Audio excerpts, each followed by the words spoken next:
Alright, hello. Okay, I'm back with another film to do with Madonna. Okay, I mentioned this the other day, this film. The reason why I mentioned it is because they have a really good reference to Hoover. Maybe the Hoover Dam, but it's definitely the name Hoover in there. Um, the film Vision Quest, okay? Um, Madonna actually appears in it just singing briefly um, in a bar, which is probably one of her best roles, acting wise. When she doesn't have to do anything but just sing in the back corner of a bar. Um, but yeah, she's in the film. Okay, so this is obviously there's a couple of songs that go along with the film, "Crazy for You" and "Gambler." Okay, now I don't really want to I don't really want to actually focus in on the Madonna thing too much, but it is important the Madonna connection with this film.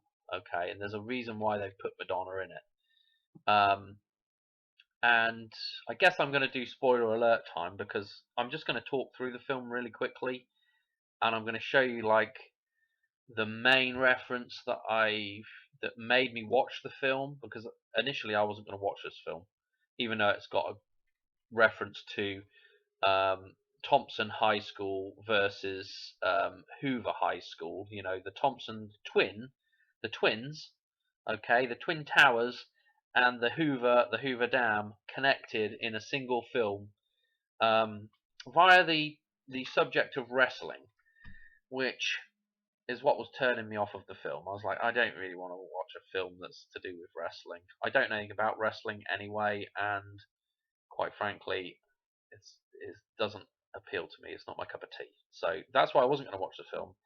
So I'll show you the reason why I ended up watching the film. Okay, and then we'll go through some of the references in that and just go all over the place as we usually do with these little discussions. But it was the main character, Matthew Modine or Modine or whatever the hell his name is, this guy here. Um, he's playing the character Loudon Swain.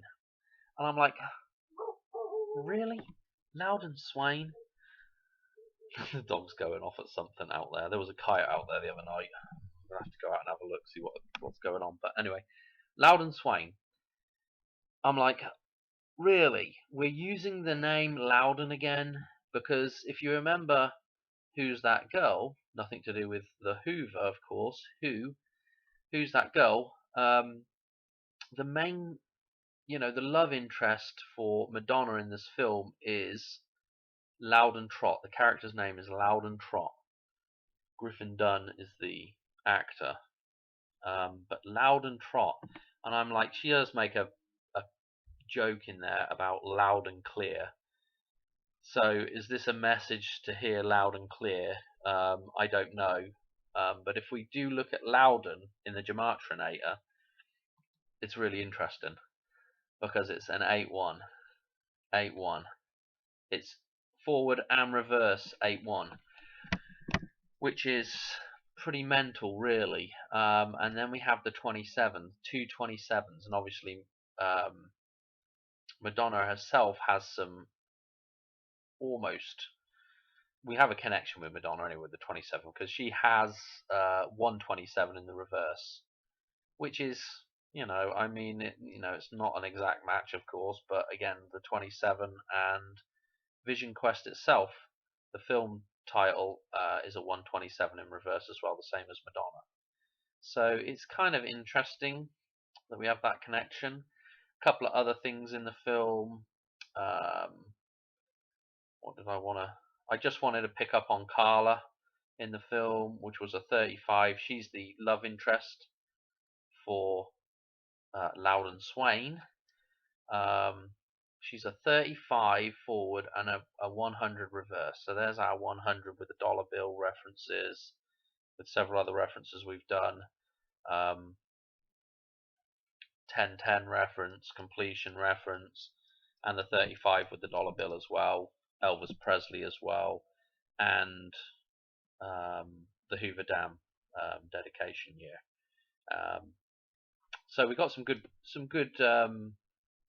gematria going on already. But the actual film, there's a lot of 1/8s in the film. You know, the guy, without doing too many spoilers, and I don't really want to go to every single point in the film, but you know, he's 18 years old, right?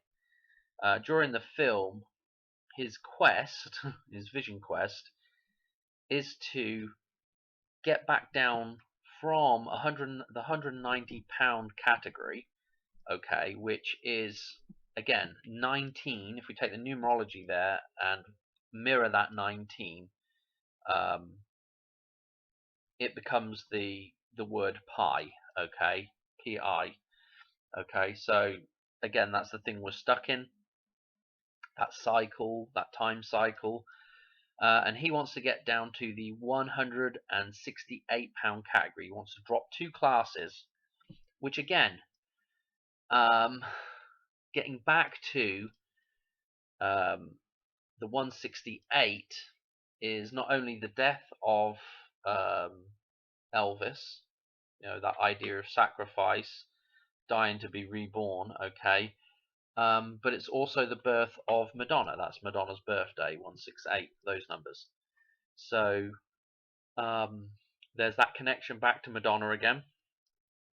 And also getting back to, you see, if that's her birthday, if the 16th of August is Madonna's birthday, then getting back down to that place where Madonna is essentially the fresh version, yeah, the virgin version of Madonna, okay, the uncorrupted version. Okay, so that's the importance of that, getting out of the pi and coming back down to 168, getting back down to the um, the pure version of the metaphysical, the Holy Spirit or the Mother Mary. Okay, rather than what happens with Madonna over time is she corrupts into the old hag, which is what we're seeing now. Okay, so this is interesting with the whole story here. Again, with I don't have I'm not gonna. I could go to the film and show you some clips. Obviously, the ending scoreboard is interesting. They have a double 18 up there on the scoreboard. They have the 168 on the scoreboard. They also have a 139 on the scoreboard, which again is to do with completion and the twins coming back to balance. If you've watched some other decodes, so they have a ton of, there's a ton of references in there. Of course, they are wrestling on a mat that is essentially just a big bullseye. Okay. I wish actually. I mean, go back again. I thought I had it up here actually. Let's just put it in. Let's just go to it real quick and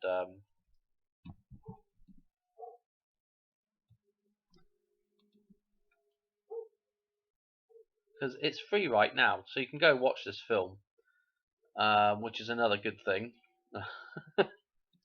Thank you. Again, this is the Hoover High School pulling up. We got a 136 here on the bus, or a 61 and 136. Again, 136. If you go to the dartboard, let me show you this. This is interesting with the dartboard again. 136 on the dartboard ties into the 134 or the pi numbers here, and opposite those pi numbers are Madonna's numbers. Okay, so again, we're using the dartboard here for a decode, but again, it's a good reference back to Madonna and back to the dam, in general speaking anyway. But what else have we got in here? Let me show you a couple other spots in the film towards the end. Maybe we can pick up is Hoover High School. And it's interesting, Hoover blue and yellow. Okay, a lot like the train that destroys the DeLorean, a lot like the train that Madonna jumps in front of when she's in the Rolls Royce in Who's That Girl. And of course, Loudon is wearing red in here, okay, the living man, and he's trying. This is interesting. The tussle between the two towers here, okay. Um, he's decided he wants to. He's doing this vision quest that he's doing, right? This journey that he's making, right? Again, it's like the Odyssey. He's got a direction in which he's going. He's making this voyage down to um, bring this guy back under control. Okay, the yellow and the blue. Again, it's almost like the Holy Trinity here, because we have man and then we have the red and the blue, which is out of whack. This thing is not in balance anymore. Okay, the twin towers, so to speak, has been removed, and we have twin tower symbolism with these two wrestling as well as the one man versus one man. Okay, and the tussle that they're having um, between each other. That kind of it's interesting they use wrestling because there's that idea of being intertwined with the other half of reality still, and that struggle backwards and forwards, you know. But he's reigned this. What Loudon's doing here is he's reining in this thing that's become unbalanced. Okay, so and essentially in doing so, he's bringing the Hoover back under control. Okay, so I mean, as long as you can pick through the metaphor, the story, it's a pretty damn good story, I'll tell you. What else to say about it? It wasn't a bad film really to watch. I definitely recommend watching it. Obviously, there's some people that show up in here. Here's the grandpa figure. Obviously, this character, we've seen him before in Home Alone. Okay, there's a ton of references in Home Alone. It's actually interesting because there's a few different characters. This character here is his kind of, kind of a buddy of his that he works with, an older guy. So again, not his father, but kind of father figure type idea. This character in the film, let me show you, just out of interest. This character is J.C. Quinn as Elmo. Okay, J.C. Quinn, J.C. Jesus Christ as Elmo, and I'm thinking, bloody hell, is this referenced in Back to the Future?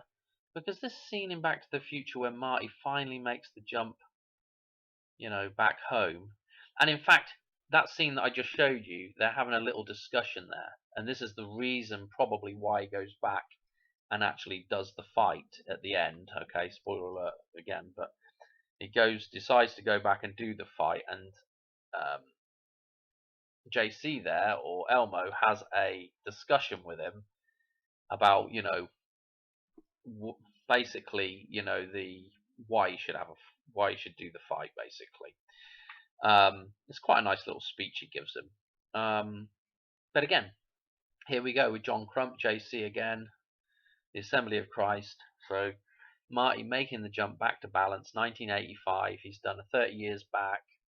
85 is the balance point, and again, 215, 2015 is 30 years the other way. So there's a 30-year jump in either direction that Marty ends up making in the trilogy, and that's that 33 of Christ again. And so he's back here. He's made it back to 1985, back to Jesus Christ, and look what we've got next to here, Elmo. Okay, so I don't know, little things like that, just makes you wonder. It just makes you wonder how these references work. What else did I want to? There was another interesting thing. Andrew Shue is in this film somewhere, and again, Elizabeth Shue ends up being in Back to the Future 2 and 3. But 2, again, she's the replacement, which is interesting that they chose her because when you look at her in the film, she's not that great. So again, Was she chosen just simply because her brother was in this film? Don't know. Maybe. Maybe there was some influence there. Maybe it's all just random. Who the hell knows? Anyway, I wanted to make this a little short video actually. So we'll just go back to the film real quick. I just want to show you maybe a couple more things. It's interesting when he does the weigh-in. Oh, this is what I wanted to show you.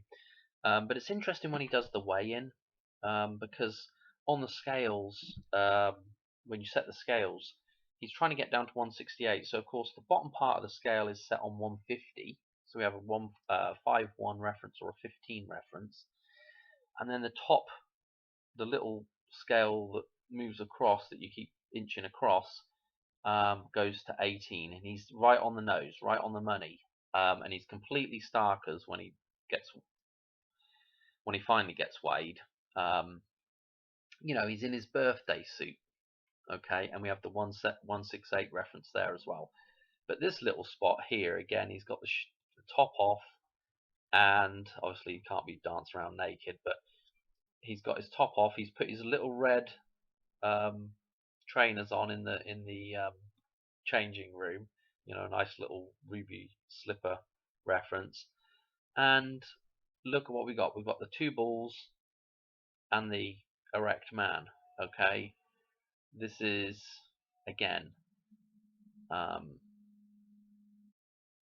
indicating him finally resurrecting. Okay, and he's going to go through the doors, the red doors, the exit, and he's going to kick the other guy's ass. So, what else do I want to say about that? There is more references to this idea of the erect man and blood flowing again, because the nose, which actually, if you think about it, is a reference for the penis as well. He keeps getting nosebleeds during this film, okay, and again, that's that idea of blood flowing again down the Colorado River, blood flowing in the veins again, blood flowing in the penis again, becoming the erect, the erect man, the upright man, instead of the snake slithering around on the ground sort of thing. And so again, it's a 1/8 reference. This is a 1/8 reference. When these two circles, the sun and the moon, come together at just the right point where that Vesica Pisces is formed, that is the one. If you look on the flip side of the dollar bill, the two seals, those two seals are going to come together. What's in between the two seals? It's written right there. It's the one. Okay. So again, this is 1/8 reference, 1/8 reference. And again, what other? See if we can get a clip of the scoreboard and then we'll call it a day. There's his nose bleeding. Okay, here's a clip of the scoreboard. Obviously it changes through there. We've got the 5-2 on the scoreboard here, and again, this is the face-off. This is the two faces coming together, like with the twins and Yanis and all those ideas. And this is the Cup of Christ. This is what this is. This is the Cup of Christ, 52. The two faces coming together. In fact, in the film, another spoiler alert, is they have the silhouetted scene like in Back to the Future where Marty is talking to Strickland when he's late for school, and the Cup of Christ is formed there, the vase, the chalice. That thing is formed, and they have the same scene. Not the same scene, but the same idea going on in this film. They reference that with a silhouetted version of that between him and Carla, the love interest, when they finally get together. The two faces coming together. Okay, we've got the 1818 up here. There's a ton of interesting names. May, King, Perry, and all of them are actually pretty interesting. And again with the Thompson side, Bulldozer was interesting. We've even got Otto. You probably can't make it out down here, but Tom Hanks has just done that film. Bulldozer, Dozer in The Matrix, Collins, of course, the two columns. So I mean, Flynn with the fly at the start of this, like Marty McFly. and with two N's, almost forming an M. You know, I mean, just pretty mental, really. I think I'm going to leave it there for the film. I don't think I've forgotten anything completely too important in here. But again, um, one more little thing. I've clicked on this twice, 2 or 3 times now. It turns out in real life, these two teams exist. Obviously, one other thing to note with the actual film teams is this is set. Thompson is set somewhere around Spokane, so that's in Washington State. And again, Washington on the dollar bill. Okay, right, we're getting it, right? But in real life, these two teams exist. I believe it says this is just an article that I came across, and it seems that these two teams did some kind of a tournament match thing, which they called the Vision Quest match. So the real life teams went ahead and did an event referencing this, okay, which is really interesting because at some point this other team is in the contest as well, which is the Bucks here, with the skull and crossbones, but the Bucks, yeah, like the dollar bill is the buck. So they've even got a nice little buck reference here with something that supposedly happened in real life. And they're wearing the same colors.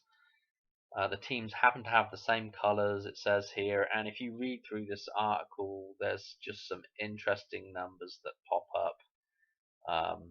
9/11s, and Michael Jackson even makes an appearance as a wrestler in here, and we got the 155 right here. So I mean, it's just mental that this thing is played out in real life somewhat as well, and we got the numbers to match. You know, look at this, published on. Look at the date that this thing's published on. Published 1:10 p.m. Wednesday, January the 8th, 2020. I mean, you just can't write this stuff. You know, we've even got a January the 8th, an 18 reference. Yeah, again with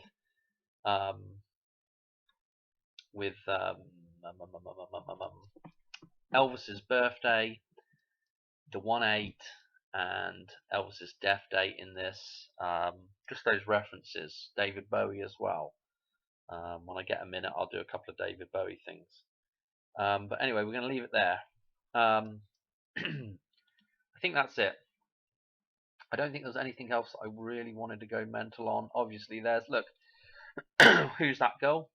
The 8/7 shows up. Remembering back to that last Back to the Future decode that I just did, when Marty's got when Doc's got the model set up and the car goes on fire across the floor.